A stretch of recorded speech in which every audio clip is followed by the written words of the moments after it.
Hello friends, എല്ലാവർക്കും മഹാലക്ഷ്മി സീരിയലിൻ്റെ ഇന്നത്തെ മെഗാ എപ്പിസോഡിൻ്റെ റിവ്യൂയിലേക്ക് സ്വാഗതം. അങ്ങനെ മഹിയുടെ 7ാം മാസത്തെ ചടങ്ങിൻ്റെ ഒരുക്കത്തിലാണ് കമലേശ്വരൻ തറവാടും. കണ്ണനെയും മഹിയെയും സ്നേഹിക്കുന്നവരെല്ലാം. അപ്പോൾ ദുർഗയ്ക്കും കരുണയ്ക്കും ഉണ്ണിക്കും അതൊന്നും തീരെ ഇഷ്ടപ്പെടുന്നില്ലെങ്കിലും മാറി നിൽക്കാൻ വേറെ ഇടമില്ലാത്തതുകൊണ്ട് തന്നെ മനസ്സില്ലാ മനസ്സോടെ അവിടെ തന്നെ നിൽക്കാൻ തീരുമാനിക്കുന്നു. മാത്രമല്ല, ഇപ്പോൾ പ്രതാപനും വാമനും ഒക്കെ ക്ഷീണകാലമാണ്. അതുകൊണ്ട് തന്നെ ആ ചടങ്ങ് അലങ്കോലപ്പെടുത്താനും അവരെ കൊണ്ട് കഴിയുന്നില്ല. പിന്നീട് വാമൻ പ്രതാപിനെ കൊല്ലാനായിട്ട് കൊട്ടേഷൻ കൊടുക്കാം എന്നെല്ലാം ആലോചിക്കുന്നുണ്ടെങ്കിലും അതൊന്നും വേണ്ട എന്ന് പറഞ്ഞുകൊണ്ട് സീമന്തിനി വാമനെ തടയുന്നു. അതുമാത്രമല്ല, പ്രതാപൻ ചടങ്ങ് നടക്കുന്ന ദിവസം കമലേശ്വരത്തെത്തി എല്ലാം വിളിച്ചു പറയുമോ എന്നുള്ള ഒരു പേടിയും അയാൾക്കുണ്ട്.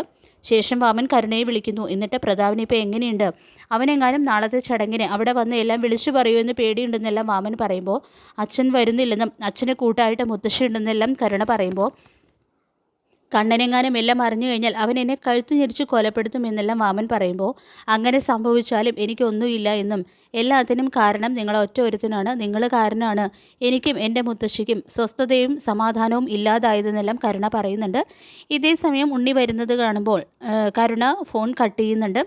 ശേഷം നിന്നെ വിളിച്ചത് ആരാണെന്നെല്ലാം ഉണ്ണി ചോദിക്കുമ്പോൾ, മുത്തശ്ശിയാണെന്നും അച്ഛൻ്റെ കാര്യം പറയാനാണ് വിളിച്ചത്, അച്ഛൻ ഭയങ്കര വയലൻ്റ് ആണെന്നാണ് മുത്തശ്ശി പറഞ്ഞത് എന്നെല്ലാം ഉണ്ണിയോട് കള്ളം പറയുകയാണ് കരുണ ചെയ്യുന്നത്. നിൻ്റെ അമ്മ നാളെ ഇവിടെ വന്നു കഴിഞ്ഞാൽ നിൻ്റെ മുത്തശ്ശിക്ക് നിൻ്റെ അച്ഛനെ ഒറ്റയ്ക്ക് നോക്കാൻ പറ്റുമോ എന്നെല്ലാം ഉണ്ണി ചോദിക്കുമ്പോൾ, അതൊക്കെ മുത്തശ്ശി എങ്ങനെയെങ്കിലും മാനേജ് ചെയ്തോളൂ എന്ന് പറയുന്നുണ്ട് കേട്ടോ കരുണ. പിന്നീട് അന്ന് രാത്രി ഉണ്ണിയെ വഴിയിൽ തടഞ്ഞു നിർത്തുകയാണ് മാർക്കോയും ലോപ്പസും. നാളെ മഹാലക്ഷ്മിയുടെ 7ാം മാസത്തെ ചടങ്ങ് നടക്കാൻ പോവല്ലേ, അത്യാവശ്യമായിട്ട് ഒരു യാത്ര പോകേണ്ടതുകൊണ്ട് ആ ചടങ്ങിൽ പങ്കെടുക്കാൻ ഞങ്ങൾക്ക് കഴിയില്ല. ആ ചടങ്ങ് അലങ്കോലപ്പെടുത്താൻ നീയും നിൻ്റെ കൂടെയുള്ളവരും എന്തെങ്കിലും പദ്ധതി ആലോചിച്ച് വെച്ചിട്ടുണ്ടെങ്കിൽ ഞങ്ങൾ ആ യാത്ര പകുതിയിൽ വെച്ച് നിർത്തി തിരികെ വരും. നിന്നെയൊക്കെ മണ്ണിട്ട് മൂടാൻ എന്ന് ശക്തമായിട്ടുള്ള ഒരു താക്കീത് ഉണ്ണിക്ക് കൊടുക്കുന്നുണ്ട് കേട്ടോ മാർക്കോ. പിന്നീട് വളകാപ്പ് ദിവസമാണ് കാണിക്കുന്നത്.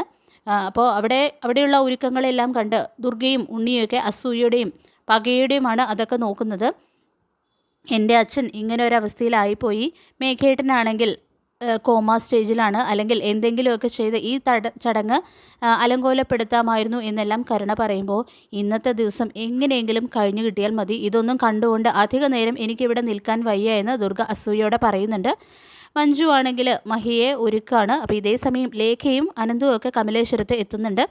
അപ്പോൾ ലേഖ വന്നിട്ട് പറയുന്നുണ്ട്, മഹി നല്ല സുന്ദരിയായിട്ടുണ്ടല്ലോ, മഹിക്ക് യോജിച്ച സാരി തന്നെയാണ് കണ്ണേട്ടൻ വാങ്ങിച്ചു തന്നിരിക്കുന്നതെന്നും പറയുന്നു.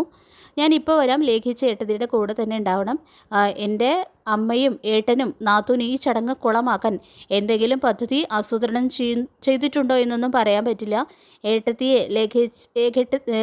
ഏട്ടത്തിയുടെ മേൽ ലേഖിച്ചയുടെ ഒരു കണ്ണുണ്ടാവണം എന്ന് പറഞ്ഞുകൊണ്ട് മഞ്ജു അവിടെ നിന്നും പോയ സമയത്ത് മഹി പറയുന്നുണ്ട്, മനസ്സിലെന്തോ വല്ലാത്തൊരു ഭയം തോന്നുന്നു ലേഖയെ, അരുതാത്തതെന്തോ സംഭവിക്കാൻ പോവാണ് എന്നൊരു തോന്നൽ എന്നെല്ലാം മഹി ആശങ്കയോടെ പറയുമ്പോൾ, ഒന്നും സംഭവിക്കില്ല മഹി ധൈര്യമായിട്ടിരിക്കുന്ന ലേഖ പറയുന്നതും, അതല്ല ലേഖ, എൻ്റെ മനസ്സിൽ ഇങ്ങനെ എപ്പോഴൊക്കെ തോന്നിയിട്ടുണ്ടോ അന്നൊക്കെ അനർത്ഥങ്ങൾ എന്തെങ്കിലും ഒന്ന് സംഭവിച്ചിട്ടുണ്ട്.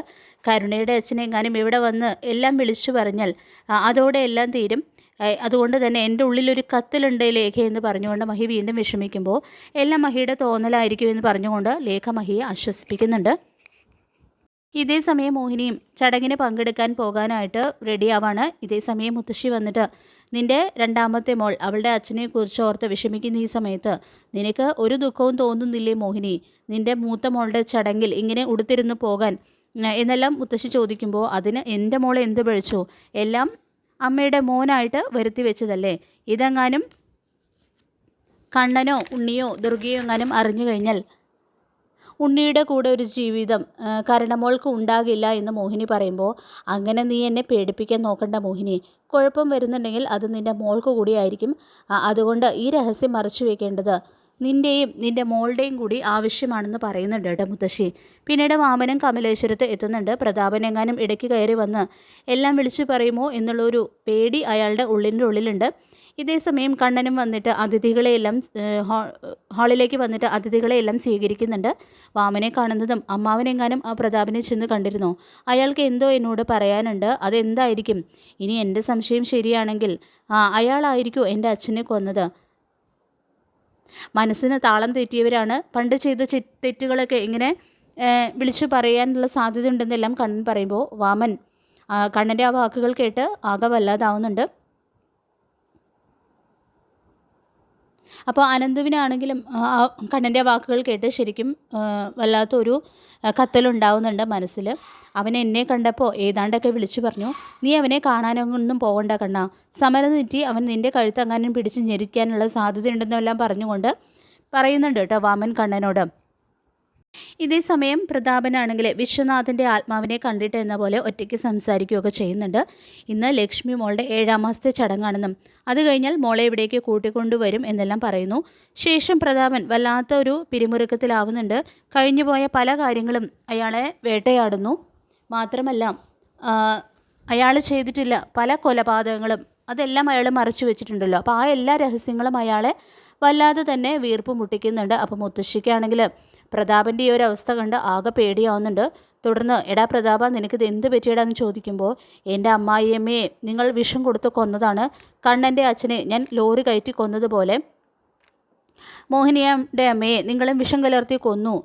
അതും എനിക്ക് എല്ലാവരോടും തുറന്നു പറയണമെന്നെല്ലാം പ്രതാപൻ പറയുന്നത് കേട്ട് മുത്തശ്ശി വീണ്ടും ഭയങ്കരമായിട്ട് പേടിക്കുന്നുണ്ട്.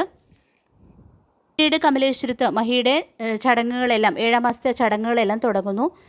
ഇതേ സമയത്ത് പ്രതാപനാണെങ്കിൽ കണ്ണനോട് എല്ലാ രഹസ്യങ്ങളും നേരിട്ട് തുറന്നു പറയാതെ വല്ലാതെ തന്നെ വീർപ്പ് മുട്ടൽ അനുഭവിക്കുന്നുണ്ട്. അങ്ങനെ മുത്തശ്ശിയുടെ കണ്ണ് വെട്ടിച്ച് പ്രതാപൻ ചടങ്ങ് നടക്കുന്ന കമലേശ്വരത്ത് എത്തുന്നുണ്ട്. തുടർന്ന് മഹി ഭയന്നതുപോലെ ചില അനിഷ്ട സംഭവങ്ങൾ തന്നെയാണ് ഉണ്ടാകുന്നത്. പ്രതാപനാണെങ്കിൽ വാമനെ കൺമുന്നിൽ കാണുന്നതും എല്ലാ സത്യങ്ങളും വിളിച്ചു പറയുന്നു. അതായത് വിശ്വനാഥനെ കൊല്ലാനായിട്ട് കൊട്ടേഷൻ തന്നത് ഈ നിൽക്കുന്ന വാമനാണെന്നും എല്ലാ കാര്യങ്ങളും അവിടെ വിളിച്ചു പറയുന്നുണ്ട്. അപ്പോൾ ഈ ഒരു സമയത്താണ് മോഹിനിയും മഹാലക്ഷ്മിയും പോലും എല്ലാ സത്യങ്ങളും അറിയുന്നത്. വിശ്വനാഥൻ്റേത് ഒരു കൊലപാതകമായിരുന്നു എന്നുള്ള ഒരു ഞെട്ടിക്കുന്ന രഹസ്യം. അങ്ങനെ സത്യങ്ങളെല്ലാം തിരിച്ചറിയുന്ന കണ്ണനാണെങ്കിൽ രക്തം തെളിച്ചു പോവാണ്. താൻ വീൽ ചെയറിലാണ് എന്നതുപോലും ഓർക്കാതെ നേരെ പ്രതാപൻ്റെയും വാമൻ്റെയും നേരെ പാഞ്ഞെടുക്കുന്നുണ്ട് കണ്ണൻ. ദുർഗയും ഉണ്ണിയും കരുണയും മഞ്ജു എല്ലാം ഈ അനിഷ്ട സംഭവങ്ങളൊക്കെ കണ്ട് അവിടെ ഞെട്ടലോടെ നോക്കി നിൽക്കുന്നുണ്ട്. മാത്രമല്ല മഹാലക്ഷ്മിക്ക് എല്ലാ സത്യങ്ങളെയും അറിയാമായിരുന്നു. അവൾ ഇതുവരെ തന്നോടൊരു അതൊന്നും തുറന്ന് പറഞ്ഞിട്ടില്ല എന്നുകൂടി മനസ്സിലാക്കുന്ന കണ്ണനാണെങ്കിൽ ആ മഹിയുടെ നേരെ പൊട്ടിത്തെറിക്കുന്നുണ്ട്. അപ്പോൾ നമുക്ക് കാത്തിരിക്കാം മഹാലക്ഷ്മി സീരിയലിൻ്റെ ഇന്നത്തെ കിടിലൻ എപ്പിസോഡിനായിട്ട്. ഈ റിവ്യൂ ഇഷ്ടപ്പെട്ടെങ്കിൽ ലൈക്ക് ചെയ്യുക, ചാനൽ കൂടി ഒന്ന് സബ്സ്ക്രൈബ് ചെയ്യുക. താങ്ക്